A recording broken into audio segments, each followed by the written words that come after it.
এই যে আমার স্ক্রিনে যে ছবিটা দেখতে পাচ্ছেন সোনারা তাসনিম আর কি।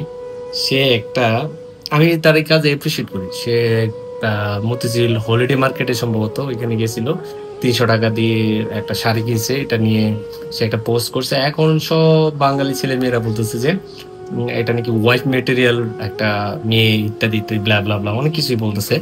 তো আমি পার্সোনালি অ্যাপ্রিসিয়েট করি তার এই কাজটা, কিন্তু এই কাজটার পরে হুজুগে বাঙালিরা যে, বঙ্গু বাঙালিরা যে ওয়াইফ মেটেরিয়াল বলতেছে, এটার সাথে আমি একমত না। কেন একমত না বলি, এই ভদ্রমহিলা বা এই মেয়েটা যখন সে জাস্ট ৩০০ টাকার শাড়ি পরে নাই, এখানে ফেসে অনেক দামি দামি মেকআপ আছে, তারপর হচ্ছে লাইটিং আছে, ক্যামেরা আছে, শুট করার জন্য যে পারফেক্ট ক্যামেরাম্যান ফটোগ্রাফার দরকার এটা আছে, তারপর সে এটা পাবলিশ করছে। দেন এখন সবাই মনে করতেছে যে ৩০০ টাকা, শুধু ৩০০ টাকাটা দেখলো, বিহাইন্ড দ্য সিন যে অনেক টাকা ইনভেস্ট এটা তারা দেখলো না। আরেকটা বিষয় হচ্ছে এখানে যারা হচ্ছে এই ৩০০ টাকা দেখে পাগল হয়ে গেছে, ওটা এইরকম ইনফ্লুয়েন্সাররা সেলিব্রিটিরা এই ছোট ছোট মার্কেট গুলোতে অনেক মধ্যবিত্তরা গিয়ে জামা কাপড় গুলো কিনতে পারতো। এখন তারা এই পাবলিকলি ইয়ে করার ফলে এখন অনেক মানুষ তারা এটা কিনতে পারবে না, দেখবেন ভিড় লেগে যাবে। যেমন মিরপুর ১০ হোপ মার্কেট ছিল, এটা এখন তাদের দামগুলো অনেক বৃদ্ধি করে ফেলছে, বাড়াই ফেলছে। সেম ভাবে এটার অবস্থা, হলিডে মার্কেটের অবস্থা সেম হবে।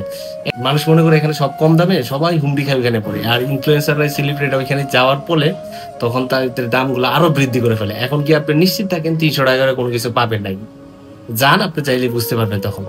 এটা যে একটা নিম্ন মধ্যবিত্ত বা মধ্যবিত্ত যারা আছে তাদের জন্য যে একটা হেসেল এবং তাদের যে একটা কষ্টদায়ক, এটা মানুষ পাবলিকলি বুঝে না। তারা মনে করে ওই ৩০০ টাকার শুধু একটা শাড়ি পরছে, এটা তারা একদম হই হুল্লা, একদম বাঙালি হোয়াইট মেটেরিয়াল ইত্যাদি অনেক ধরনের টেক দিয়ে একদম উপরে, মাথার উপরে তুলে রেখে দিয়েছে। আবার কিছুদিন পরে এই বাঙালি আবার থম করে মাথা দিকে ফালায় নামাই দিবে তারে। মেয়েটা অনেক ভালো কাজ করছে, এটা তো সত্য। কিন্তু এটা নিয়ে এমন ভাবে হাইপ তোলা হয়েছে যে সম্ভবত সেই মানে প্রথম বাংলাদেশে কেউ ৩০০ টাকার জামা পরছে, ৩০০ টাকার দামের শাড়ি পরছে। আপনাদের আশেপাশে, আমাদের আশেপাশে অনেক মা চাচি বা বোন আছে, তাদের গুগল দিয়ে দেখেন, তারা ২০০ টাকা ১৫০ টাকাতে শাড়ি কাপড় জামা কাপড় পরে। কিন্তু এই হাইপ তোলার কারণে, তো আমি যদি আরো উদাহরণ দিই, নিউ মার্কেটে এখানে একটা কি জানে ছিল, চাঁদনি মার্কেট না কি জানে একটা ছিল, এখানেও সেম অবস্থা।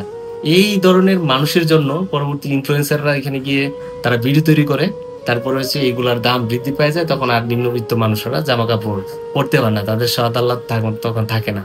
ভাই, আমার মতো বা আমাদের মতো এরকম অনেক মানুষ আছে যারা হচ্ছে ৫০ টাকা বা ১০০ টাকা যে জামাটা নিজের শরীরের সাথে যদি মানানসই হয় বা কমফোর্ট ফিল করে, তাহলে সেটা কিনতে রাজি আছে। এটা ১০০ টাকা হোক বা ১০০০ টাকা হোক, এবার এটা শপিং মলের হোক, এবার এটা ব্যান গাড়ির হোক, এটা কোনো সমস্যা না। এটা অনেকেই এরকম করে যে দেখবেন যে, যে জামাটা তার পছন্দ হয় বা তার শরীরের সাথে এটা মানানসই, তার সাথে মানানসই বা সে কমফোর্ট ফিল করে, তখন সে এটা কিনে নেয়। ৫০ টাকা হলে ব্যাংকের থেকে কিনে নেয়। এটা নিয়ে তো হাইপ তোলার কিছু নেই ভাই। এরকম অনেক মানুষ আছে আমাদের সমাজে।